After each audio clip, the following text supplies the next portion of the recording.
ഞാൻ അപ്പോൾ ഇന്നത്തെ പത്രമൊന്നും കണ്ടില്ല, ഞാൻ ഹോസ്പിറ്റലിൽ നിന്ന് വരുന്ന വഴിയാ. പറയൂ. അത് ഇനിയും വരും, ആരോപണങ്ങൾ ധാരാളം വരും. ആരോപണങ്ങളെ ഇനി ധാരാളം വരും. കാര്യം ഇതിൻ്റെ പുറകിൽ പല ഉദ്ദേശങ്ങളുള്ളവരുണ്ടാവും, പൈസ അടിക്കാനുള്ളവർ, അല്ലെങ്കിൽ എല്ലാവരും പുറത്ത് വരും. പക്ഷേ ഇതിനൊരു അന്വേഷണം ആവശ്യം.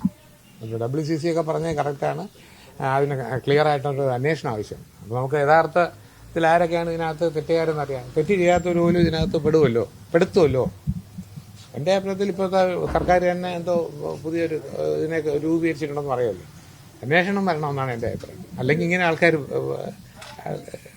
ആൾക്കാരിങ്ങനെ വന്നുകൊണ്ടിരിക്കും. അത് വരും. ഇപ്പം നമ്മളെ കണ്ടില്ലേ ഇവിടെ നമുക്ക് ഏറ്റവും ഇഷ്ടമുള്ള ആളല്ലേ ഉമ്മൻചാണ്ടി സാർ. ഇത്രയും ശുദ്ധനാളിനെ കുറിച്ച് എന്തെല്ലാം വന്നു. അതുപോലെയല്ല, അന്വേഷണം വരണം എന്നാണ് എൻ്റെ അഭിപ്രായം. ഈ രണ്ട് സൈഡിൽ നിന്നാണ് കാര്യം.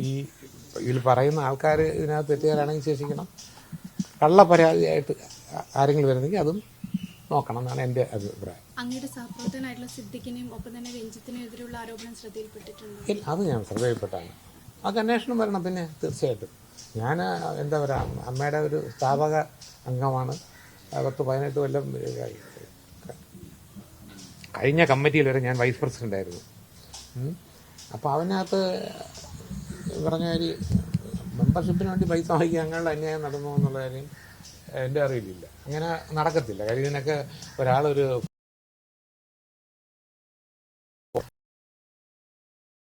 സ്ത്രീയാണോ പെണ്ണോ ഏതെങ്കിലും സിനിമയിൽ അഭിനയിച്ചായിട്ട് നിങ്ങൾക്ക് ആർക്കെങ്കിലും ഈ കമ്മിറ്റിയിൽ 17 പേര് ആർക്കെങ്കിലും പരിചയമുണ്ടോ എന്ന് ചോദിക്കും.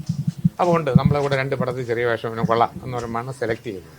അതിനുശേഷം മാത്രമേ ഇവിടെ നിന്ന് ഈ പറഞ്ഞ ഒരു അംഗത്വ ഫീസ് കളക്ട് ചെയ്യുള്ളൂ. അങ്ങനെയൊക്കെ പ്രൊസീജിയേഴ്സ് ഉണ്ട്. അതുകൊണ്ട് ഒരു ഔട്ട് ഓഫ് ദ വേയിൽ ഒരാളവിടെ അങ്ങനെ കയറ്റാൻ പറ്റുമെന്ന് എനിക്ക് തോന്നുന്നില്ല.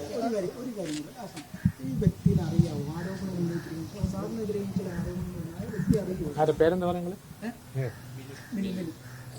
എനിക്ക് തോന്നുന്നത് ഇപ്പോൾ നമ്മൾ ഫോട്ടോ കാണിച്ചപ്പോൾ എനിക്ക് തോന്നുന്നത് എൽസമ്മ എന്ന എൻ്റെ ആൺകുട്ടി എത്ര 10-25 കൊല്ലമായില്ല അതിനകത്ത് അഭിനയിച്ചിട്ടുണ്ട്.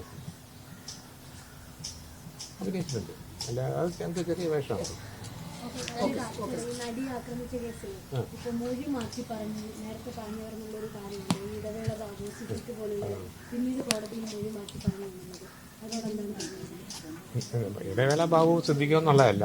ആര് പറഞ്ഞാലും അന്വേഷണം വരുമ്പോൾ എല്ലാ കാര്യങ്ങൾക്കും ഒരു സുതാര്യത വേണം. സത്യസന്ധമായിട്ട് ഇത് കണ്ടുപിടിക്കണമെന്നുണ്ട്.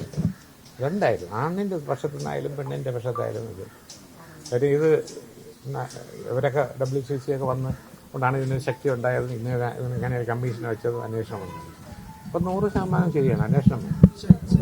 ഞാൻ തെറ്റുകാരനാണെങ്കിൽ എന്നെ ശിക്ഷിക്കുന്നതാണ്. എനിക്ക് വയ്യാത്തതുകൊണ്ടാണ് അതിനെ സോറി.